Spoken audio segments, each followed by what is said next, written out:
Extraterrestrials, beings from beyond our world, have often dominated our imagination and storytelling. But what if some of these stories are more than just tales?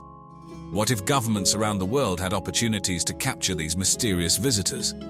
Let's delve into some historical events where perhaps governments might have had the chance to capture aliens. Let's hop across the pond to late December 1980 in Suffolk, England.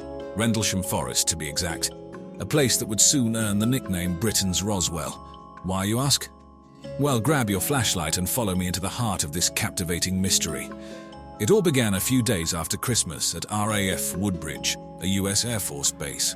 Security personnel, including the now famous John Burroughs and Jim Penniston, reported mysterious lights descending into the forest. Thinking it might be a downed aircraft, a team was sent to investigate, but what they discovered wasn't a crashed plane. It was something far stranger. As the servicemen ventured deeper into the woods, they described seeing a triangular craft resting on 3 legs. Penniston even claimed to have touched the object, describing it as warm, with strange symbols not unlike the hieroglyphs in the Roswell debris. The craft then ascended, leaving behind 3 indentations in the ground and increased radioactivity, which later investigations confirmed. But the story doesn't end there. 2 nights later, the lights returned. Deputy Base Commander Lieutenant Colonel Charles Holt decided to investigate personally. Accompanied by a team, Holt ventured into the forest with a Geiger counter and a voice recorder. The recordings, which were later released to the public, capture Holt and his team's genuine bewilderment as they experienced a series of bizarre phenomena: pulsing lights, laser-like beams shooting down from the sky, and a mysterious red object. The aftermath was a swirl of confusion. Initially, the US and British military brushed the incidents off. However, in 1983, a memorandum from Holt detailing the events became public, causing a media sensation. Theories began pouring in. Was it an extraterrestrial visitation? A secret satellite? A classified aircraft test?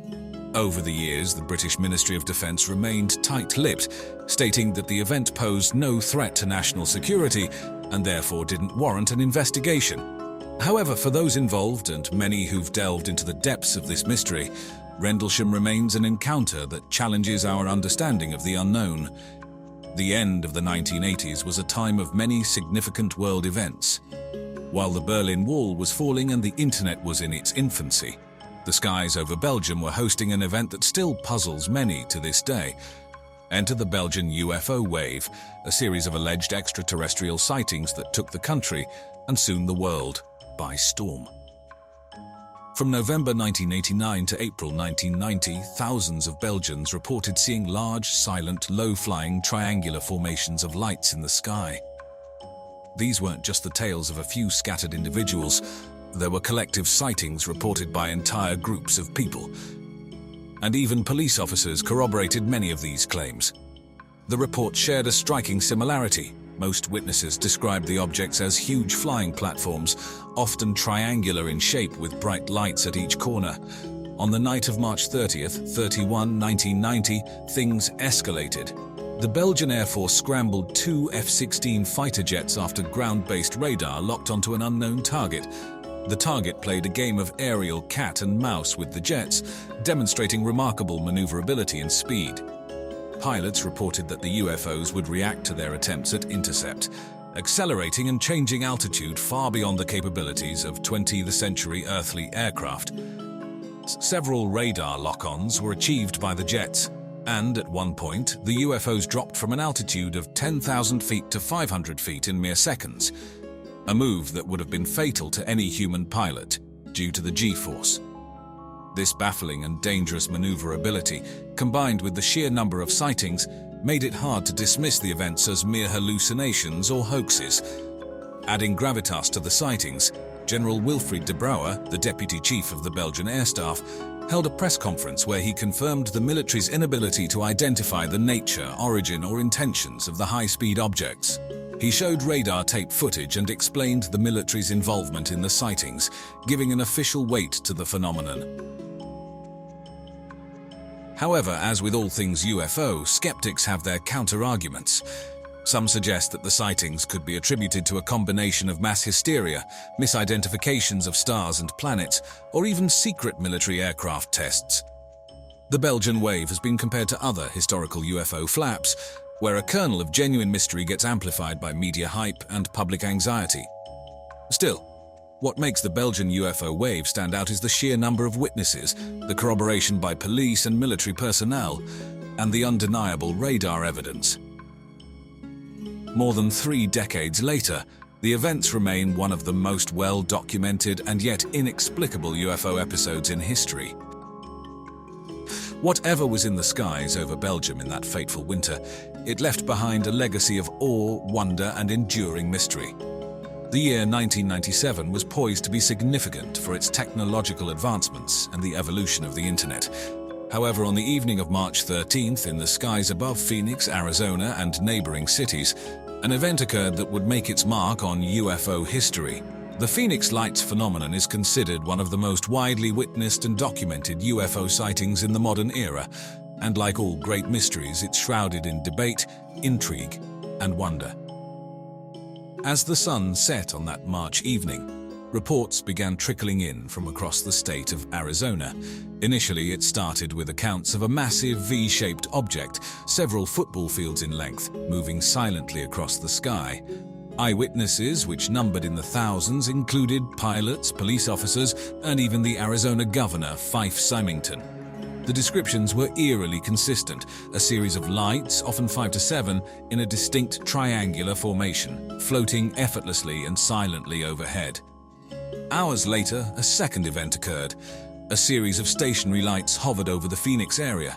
These orb-like illuminations remained in place, forming a slight arc, and then one by one, they blinked out, leaving puzzled and awestruck observers on the ground. This event was captured on video by multiple civilians and made its way onto local and national news, catapulting the Phoenix Lights into the spotlight. But what were they? An extraterrestrial visitation, top-secret military aircraft, an elaborate hoax? The official explanation from the military, revealed days after the event, was that the lights were flares dropped by A-10 Warthog aircraft during a nighttime exercise at the Barry Goldwater Range. However, this explanation didn't sit well with many, including some experts who insisted that the lights seen over Phoenix didn't behave like conventional flares.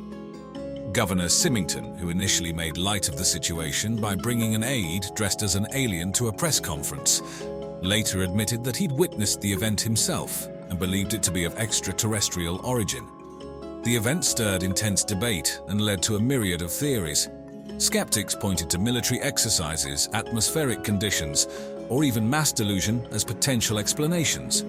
Proponents of the extraterrestrial theory argued that the vast size of the craft, its silence, and its seemingly anti-gravity movement were far beyond any known human-made aircraft's capabilities. Airports are bustling hubs of activity, filled with thousands of people, grounded by schedules, rules, and predictable trajectories. Yet on November 7, 2006, the usual humdrum of flights and routine announcements at Chicago's O'Hare International Airport was disrupted by something quite extraordinary, something quite unearthly. As the day progressed, workers at one of the world's busiest airports noticed a peculiar dark grey metallic object hovering silently above Gate C-17. This unidentified flying object was neither broadcasting a transponder signal nor communicating with the air traffic controllers, not the typical behavior of an aircraft, especially in a strictly controlled airspace like that of O'Hare. According to multiple witnesses, which included seasoned pilots, mechanics, and airport personnel, this mysterious oval-shaped craft hovered for several minutes. Its presence was undeniable, stationary, deliberate, and apparently undisturbed by the winds or the roar of jet engines beneath. Even more intriguing was its sudden departure. Witnesses described the UFO shooting upwards at an incredible speed, piercing the thick cloud cover and leaving behind an almost perfect circular hole in its wake. This hole reportedly lingered for several minutes before clouds closed the gap, as if the sky itself was trying to mend a breach in its fabric. Now, when an event like this occurs at one of the world's major transport hubs, it's hard to keep it under wraps. Word quickly spread, and soon the sighting became national and international news.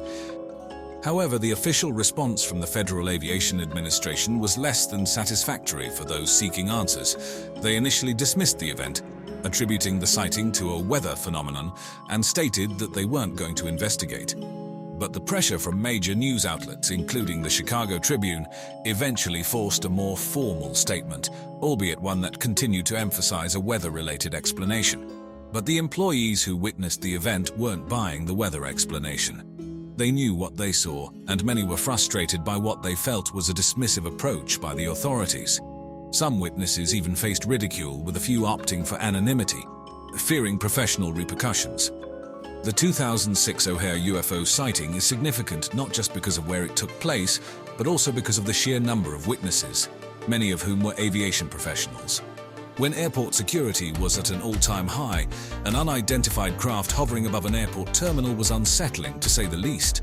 As with many UFO events, skeptics and believers have waged battles over the validity and nature of the O'Hare sighting. But regardless of where one stands on the matter, the incident serves as a stark reminder. Sometimes the skies above us hold mysteries that challenge our understanding of the world and force us to consider possibilities beyond our everyday experiences. And as always, I hope you enjoyed our video today. Thanks for watching.